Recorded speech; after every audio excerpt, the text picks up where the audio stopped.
morning. Last week you spoke to us about wants and needs, and you were making a distinction. And you said we always get what we need, but we never get what we want. And I sort of was disappointed in that.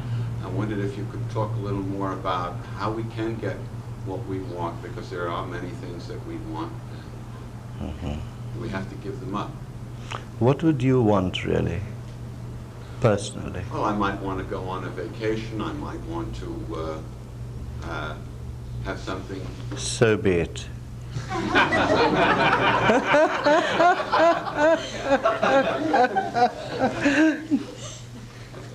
The difference between want and need is basically this, that a need stems from something deep within ourselves. A need is something that would add to one's evolution. A need is something that would aid one's unfoldment. That is a need. And those needs are fulfilled in various ways. It could be fulfilled with growing pains, for example. A child needs to grow up, and in that need he might feel all these growing pains.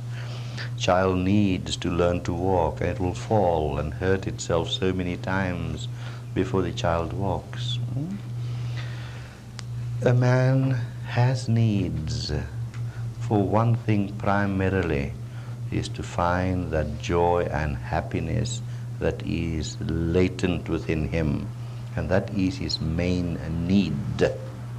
So now what he tries to do is translate the need into wants by his own thought forces and patternings.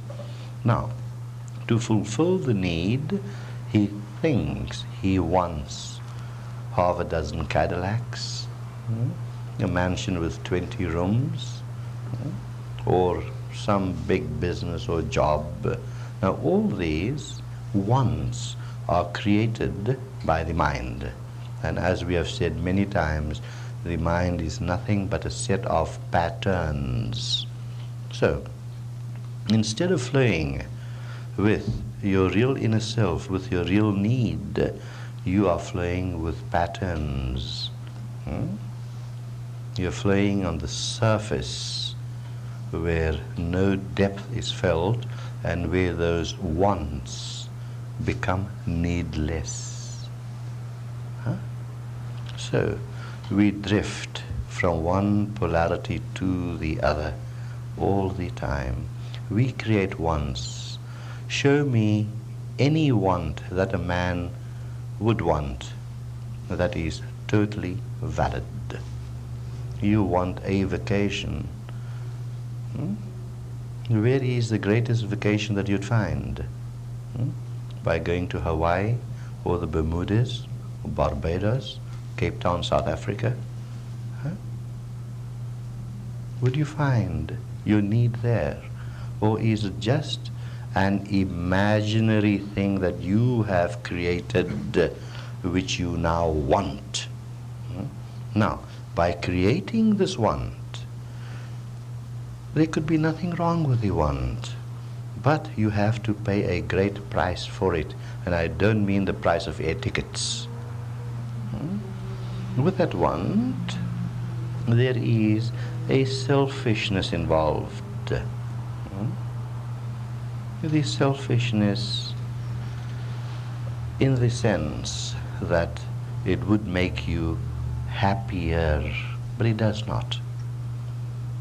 Whenever you go on a holiday, for example, remember you will need a holiday after the holiday, because nobody really knows how to go for a holiday. This can be a holiday, a holy day, coming to a course. Everything is still quiet. Where you listen to some teachings, where you do your meditations, I hope you do them, where you do your chantings and things like that. And of course, all those of you that have not attended, every chant is to be fined $10. Remember that. We can pay next month's office rents by that. Yeah. So the distinction lies in wants and needs. Wants are created by the mind. And they could be very fictional, because you always want more and more and more. If you have 1 million, you will want to have 2 million. If you have 2, you want 5. So it is a never-ending unhappiness-producing process. Now, are there real wants in life? Yes, there are real wants in life. And the real want is joy, which is a need also. So now here you use a want in a different way. You combine the want with the need.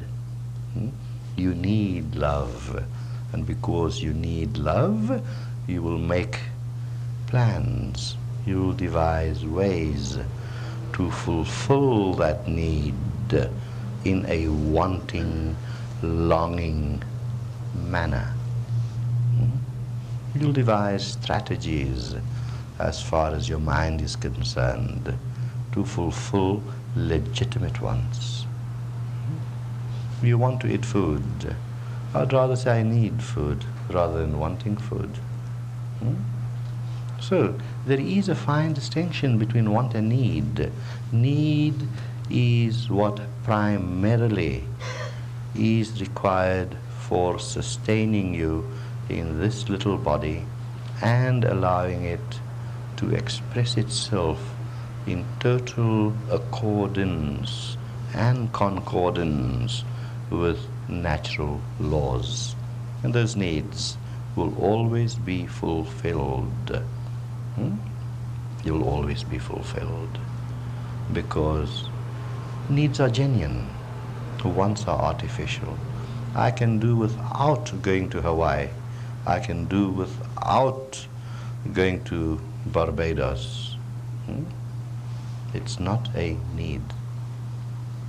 It is a want, a fixture of my imagination that by going there I will feel so much better. No, that feeling of that goodness is there inside. Try this sometimes. Go and see a nice show that you've heard so much about, but go in a bad mood, and you won't enjoy the show. The finest musical you won't enjoy. But go there with a beautiful frame of mind, and that which is not so good will seem better to you. So wants are the makings of the mind, and the more the mind indulges in wants, the more wants will be created. It is something which is insatiable, that could never be satisfied. The true need of man is to find his inner self so that his life could be harmonious. The true need of man is to love and be loved. That is a need. And that opens up his inner self. The true need of man is to be able to think clearly, to know what discrimination is. That is a true need for man as far as mind is concerned. And the true need for man is to have his 3 meals a day and a place to rest his head. And that is the need of the body. So the spiritual self is accompanied with some needs. The mental self is accompanied with needs. And so is the physical body. So therefore they are valid.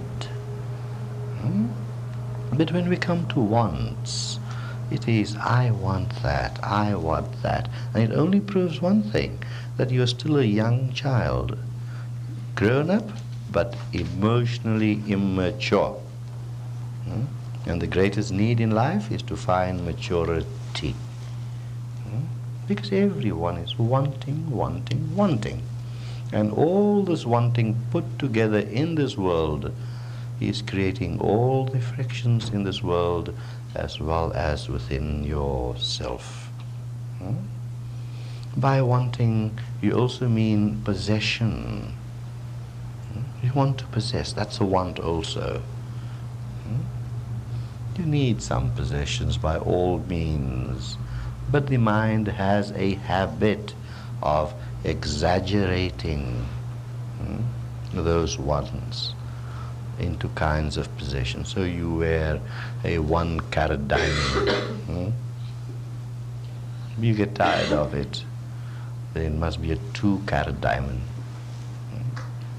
Those are wants. And wants are associated with craving. And that is the thing that one has to go beyond, craving. That is the greatest stumbling block to man's happiness, because he craves for something. And that is even worse than wants. Cravings drive men to insanity. Not the kind of insanity that we find in asylums, but a kind of perversion of the mind, the fanaticism, and all those kinds of isms you can associate with that. You see.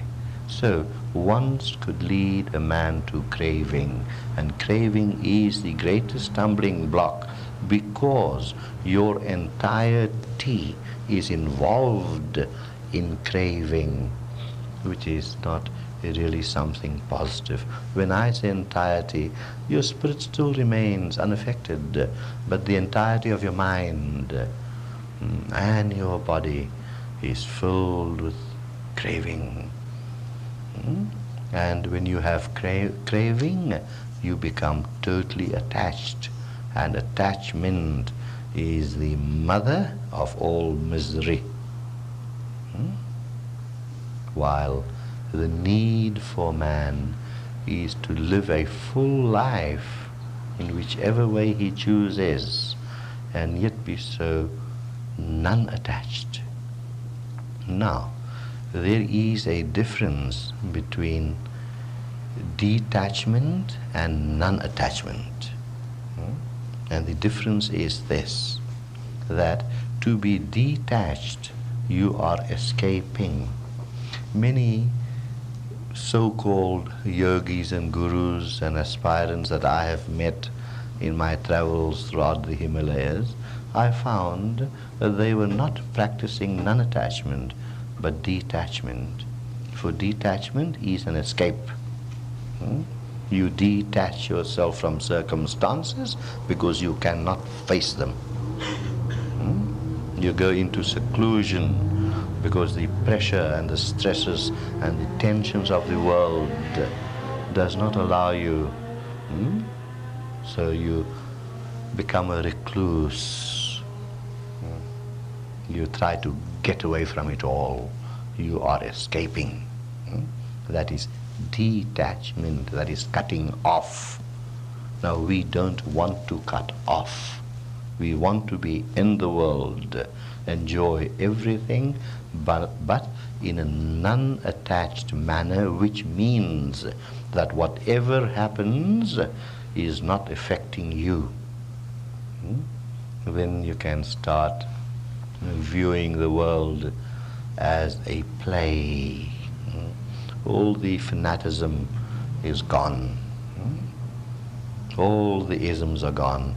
Like this one preacher, he was up there, he was just down with Catholicism, down with Protestantism, Protestantism, down with Hinduism, down with Buddhism, Down with thatism and thatism. So one old lady sitting at the back there say, how about throwing in rheumatism? So to be non-attached is to find beauty in life. And life is always beautiful. It is so beautiful. It is our attachment to life that produces all the misery in us. You can view life, and life is joyful if you know how to practice non-attachment. And the man that you know so much about, in the Western culture, was Jesus. In the world, yet not of the world. That is non-attachment. Okay? Right.